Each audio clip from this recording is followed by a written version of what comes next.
en el tema de bullying, que es un tema también tan importante en este momento. And I'm going to switch to English because I'm going to introduce a dear friend, and I would like to speak in his own language. And when we were discussing this new campaign that we're launching tonight with Marcelo D'Agostino and different friends and colleagues in the organization, we thought about art and music. And we thought about art and music because 2 years ago in Peru, as you remember, art and music was launched to promote health with Patch Adams and others. And the director was there, and I remember she said, we need to start using art and music, our bridges, because they are bridges that are able to transmit messages, and messages on health faster than words or documents. And for this reason, the human rights team and the adolescent health team and the knowledge management and communications area thought that would be important to have ideas and advice from international artists. And tonight we have here the artist who created this kite that you see on screen, that is our new symbol on health and human rights, who is David Goldstein.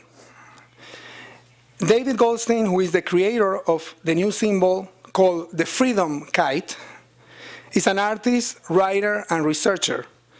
This past year, he had 2 solo 3-month-long exhibitions in Rome, Los Angeles, New York, Washington, D.C., and also in the Council of Fairfax.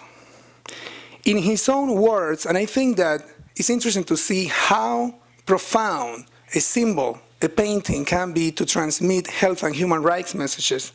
In his own words, David says, I love to discover connections and blend objects going beyond their natural words, like this kite. I love to discover connections and blend objects going beyond their natural words. And this is the reason why we asked David to create this symbol and to show how exercise of human rights are essential for people to fly kites and enjoy the right to health. It's a symbol. It's almost a game. Every year we put kites all over the building to remember that there are thousands of people in the world who are not able to fly kites because they don't enjoy the right to health and other related human rights.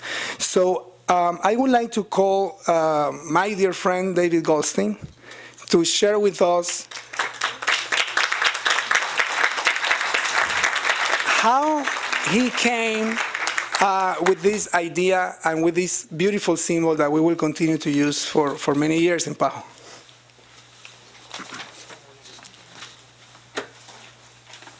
Thank you, Javier. It's an honor to be here with so many of you who are working so passionately to promote and protect human health and human rights.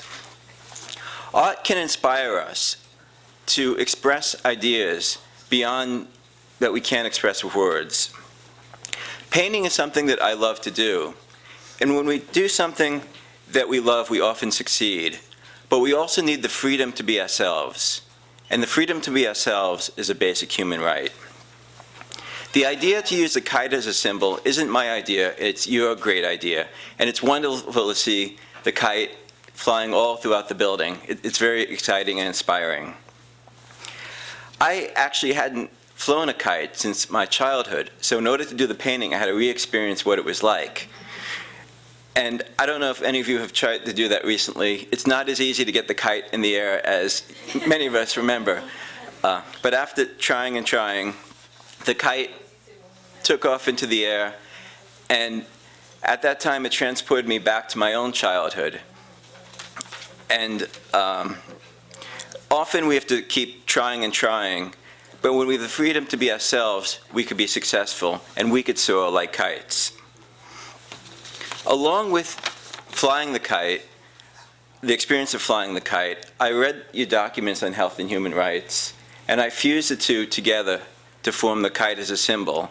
And one thing I'd like to say before I describe how my intent of the symbol, once the kite gets printed on brochures and posters and T-shirts, it takes on a meaning of its own, and you all have your own meaning, and all your meanings are equally, if not more valid than my original intent.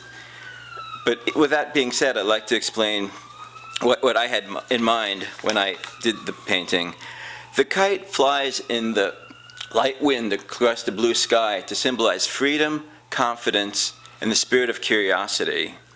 The bright yellow, red, and orange colors are meant to evoke the passion and excitement of youth.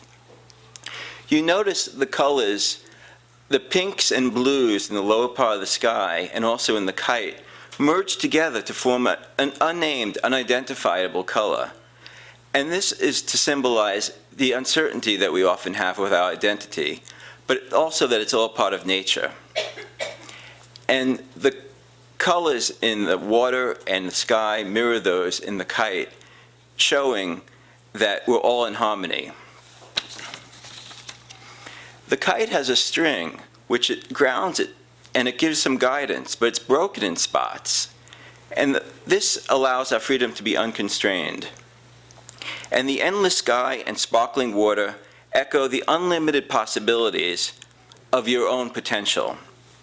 Kites remind us that we could return to our earlier time as children and again experience the freedom to be ourselves. I challenge you all to fly the symbolic kite in your own life, to lift your ideas to their full potential and soar to unlimited heights. Muchas gracias.